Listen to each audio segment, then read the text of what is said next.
Tiada kata yang patut kita ungkapkan untuk menggambarkan kegembiraan dan kebahagiaan kita atas segala nikmat yang Allah karuniakan kepada kita, kecuali ucapan alhamdulillahirabbil alamin, bahwa segalanya dari Allah, segalanya milik Allah, dan segalanya akan kembali hanya kepada Allah. Salawat dan salam mudah-mudahan senantiasa terlimpah curahkan kepada baginda kita, panutan kita, uswah hasanah bagi kita Nabi Muhammad sallallahu alaihi wasallam, keluarganya, sahabatnya, tabi'in, tabi'ut tabi'in, dan kita berdoa mudah-mudahan kita termasuk umatnya yang senantiasa berusaha untuk tunduk patuh turut terhadap ajaran dan ajakannya, mudah-mudahan kelak mendapatkan syafaatnya. Amin ya Allah ya rabbal alamin. Hadirin, mari kita sama-sama tingkatkan ketakwaan kita kepada Allah, bahwa kemuliaan itu bukan diukur dari banyaknya harta, kemuliaan itu bukan diukur dengan berjejernya gelar, menterengnya jabatan, tingginya pujian, tingginya kekuasaan, bahkan banyaknya piala kejuaraan, bukan. Tapi kemuliaan diukur sejauh mana tingkat ketakutan kita kepada Allah, sejauh mana rasa takut itu ada dalam diri kita.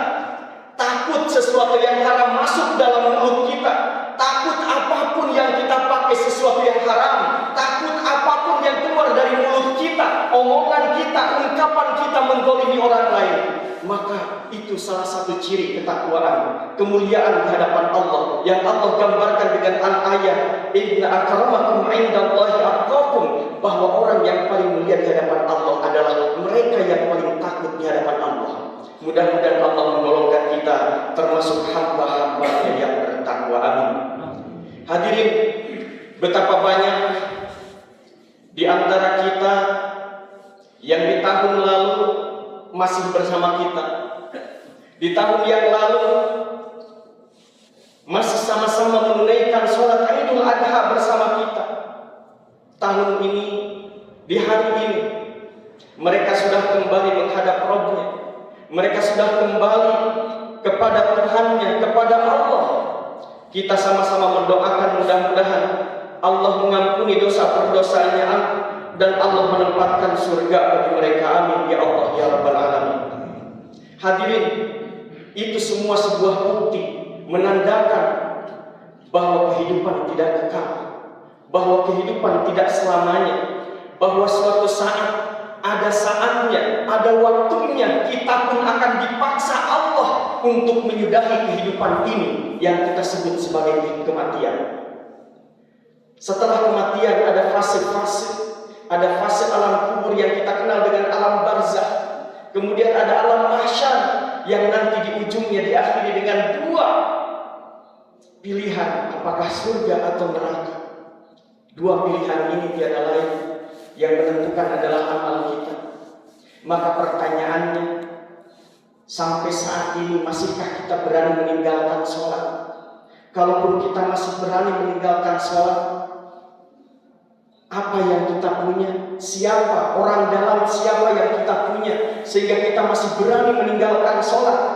Kalaupun ada orang yang masih berani melaksanakan sholat hanya 2 kali dalam setahun, Idul Adha dan Idul Fitri, bekal apa yang telah Anda persiapkan?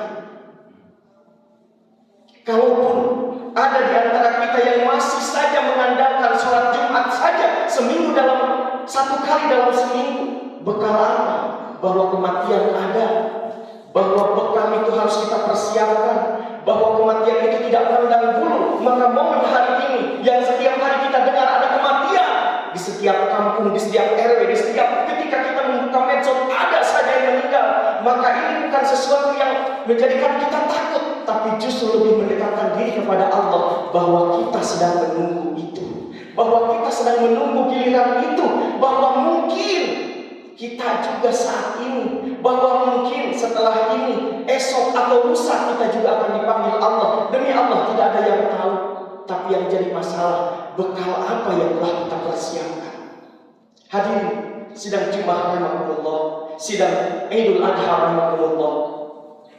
Hari ini adalah hari raya, hari kebesaran yang disebut sebagai hari raya Idul Adha, di mana Idul Adha atau Al-Adha adalah berkurban yang identik dengan syariatnya Nabi Ibrahim alaihissalam, seorang nabi yang bergelar Khalilullah, Nabi yang Allah sebut sebagai wa takhadallahu Ibrahim khalila, kekasih Allah. Maka saat ini sejenak kita belajar meneladani bagaimana Nabi Ibrahim alaihissalam, ketaatan beliau kepada Allah.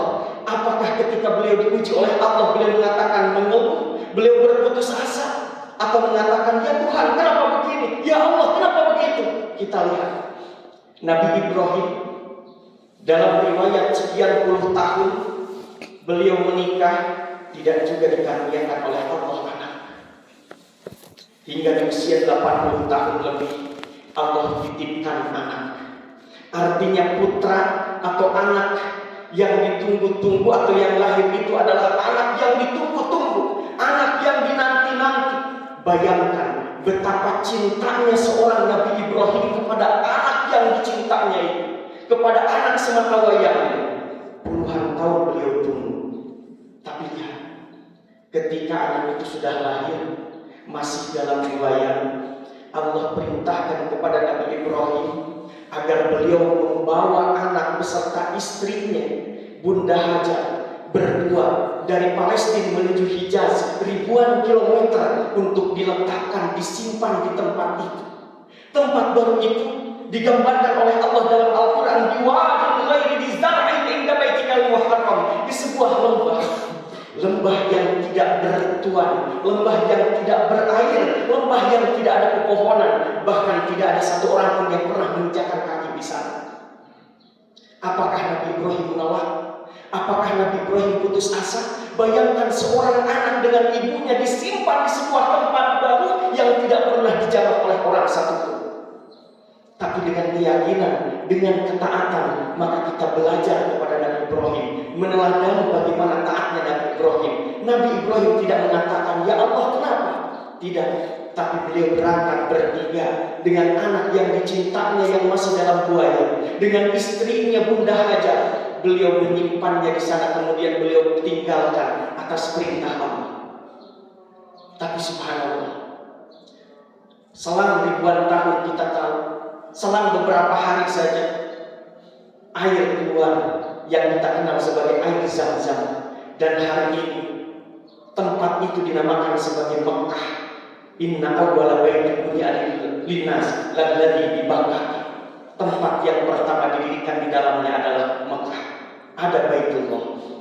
Demi Allah, tidak ada satu orang pun di antara kita saat ini yang tidak bercita-cita untuk ke Baitullah. Pasti. Bukan hanya untuk berhaji, tapi untuk mengikuti ritual jejak apa yang dilakukan oleh Nabi Ibrahim, peninggalan Ibrahim, Ismail, dan juga Bunda Hajar.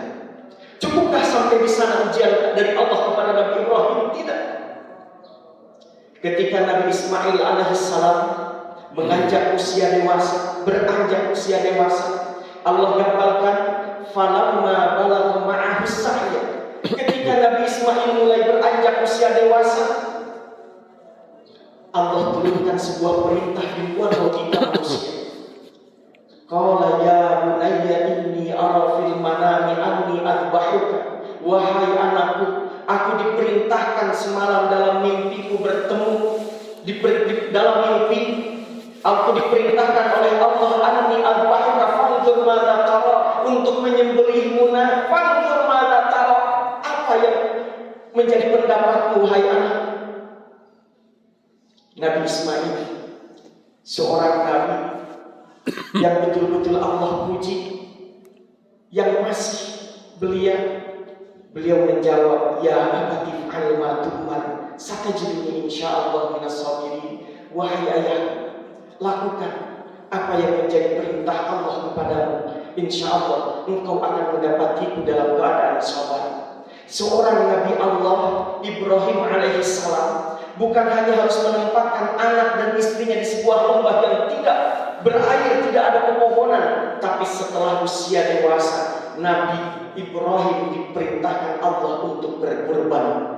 Bukan harta yang beliau korbankan, bukan rumah yang beliau korbankan, bukan hanya kendaraan yang beliau korbankan, tapi anak yang dicintanya dikorbankan, disembelih. Apakah Nabi Ibrahim tahu bahwa Nabi Ismail itu ketika akan disembelih akan Allah ganti dengan seekor kambing? Demi Allah tidak. tapi keyakinan ketaatan Nabi Ibrahim, sami'na wa ata'na, siap dan laksanakan. Falamma aslama wa tallahu lil jabin, maka ketika Nabi Ismail dalam kondisi sudah berbaring siap untuk disembelih, kemudian Nabi Ibrahim sudah memegang goloknya. Falamma aslama, kemudian Allah sebutkan wa nadaina ayya Ibrahim qad saddaqta ru'ya. Wahai Ibrahim, betul engkau telah melaksanakan perintah, maka Allah ganti saat itu juga. Hadirin, disinilah perintah syariat yang kita sebut sebagai kurban. Bayangkan kalau seandainya hari ini Allah perintahkan kita berkurban, satu saja anak yang kita kurbankan, apa yang akan kita katakan? Tapi Allah Maha Penyayang, Allah Maha Pengasih, itu tidak terjadi. Allah tidak meminta anak kita, Allah tidak meminta orang yang kita cintai, Allah tidak meminta orang yang kita tunggu kelahirannya, tidak. Tapi Allah meminta ketaatan kita hanya harta. 1 ekor kambing, itu pun sekali lagi bagi mereka yang mampu. Maka Idul Kurban ini yang disebut sebagai Id pendekatan, mendekatkan diri kepada Allah. Mudah-mudahan kita bisa meneladani ketaatan dari Nabi Ibrahim alaihissalam. Satu prinsip dalam agama, bahwa apapun yang Allah perintahkan pasti demi kemaslahatan manusia. Apapun yang Allah larang demi kemaslahatan manusia. Kalaupun kita mengatakan kenapa Allah melarang judi, demi Allah, judi menjadikan orang miskin, judi menjadikan orang berhayal untuk kaya, judi menjadikan orang terseok-seok, menjadikan orang hancur. Kenapa Allah harus mengharamkan khamr? Bukankah khamr itu enak, kata orang? Demi Allah, di dalam khamr ada zat-zat yang menghancurkan otak, ada zat-zat yang menghancurkan fisik kita. Maka Allah larang demi kemaslahatan umat manusia. Kenapa Allah larang zina? Demi Allah, ketika Allah larang zina ada kemaslahatan, sehingga kita punya anak wanita, kita punya anak perempuan, kita aman. Karena agama kita melarang untuk berzina. Ada istri, kita punya istri, aman. Kenapa? Karena dalam agama perzinahan dilarang, perkosaan dilarang. Maka itu semua demi kemaslahatan. Kenapa Allah melarang riba? Demi Allah, riba ketika itu dibolehkan akan menghancurkan tatanan ekonomi kemanusiaan, tatanan ekonomi masyarakat, tatanan ekonomi negara. Maka Allah haramkan riba. Lantas kenapa Allah wajibkan kita sholat? Demi Allah, tidak ada peristiwa, tidak ada kejadian, tidak ada sebuah perbuatan, kewajiban yang lebih mendekatkan kita kepada Allah kecuali sholat. Di sana ada ketundukan kita kepada Allah, sujud. Di sana ada rukunya, di sana ada dialog kita, Bismillahirrahmanirrahim. Di sana ada permintaan kita, ihdinas siratal mustaqim. Maka sholat itu bukan sebuah beban, bukan sesuatu yang berat, tapi betul-betul kenikmatan. Maka dalam sholat ada kemaslahatan. Kalaupun sholat ada kewajiban berdiri bagi mereka yang mampu, yang tidak mampu duduk. Kalaupun tidak mampu duduk, silahkan berbaring. Kalaupun tidak bisa berbaring, maka dia berisyarat, mengedipkan mata. Kalaupun tidak sanggup, maka saatnya kita untuk menutupnya dengan kain kafan. Tidak berat. Kalaupun puasa itu berat, berat itu bagi mereka yang tidak mampu dalam perjalanan, maka ada qada. Berat itu bagi mereka yang sedang hamil, maka boleh qada dan fidyah. Bagi mereka yang sedang sakit tidak ada masalah.